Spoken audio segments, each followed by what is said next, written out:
अस्सलाम वालेकुम नाज़रीन, गिरदो पेश पर आज की वीडियो के साथ मैं रोज़ शाम 5 बजे आप हमारी वीडियो देखते हैं। अगर आपने अभी तक हमारे चैनल को सब्सक्राइब नहीं किया तो इसे सब्सक्राइब कीजिए और बेल आइकन को भी क्लिक कीजिए।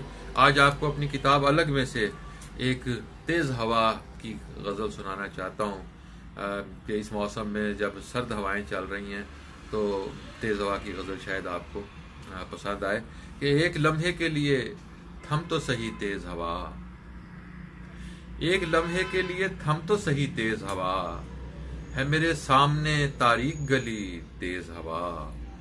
एक लम्हे के लिए थम तो सही तेज हवा, है मेरे सामने तारीक गली तेज हवा।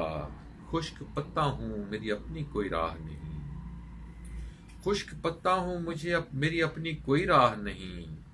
मुझको ले जाएगी अब किस नगरी तेज हवा, अब मौसमों जैसी तबीयत है मेरी चाहत की, मौसमों जैसी तबीयत है मेरी चाहत की।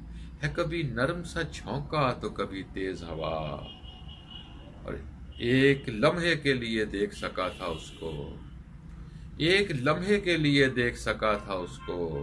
एक तरफ शम्मा जली साथ चली तेज हवा, एक लम्हे के लिए देख सका था उसको। एक तरफ शम्मा जली साथ चली तेज हवा।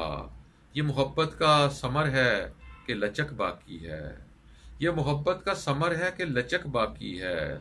तोड़ सकती नहीं मुझको तो अभी तेज हवा।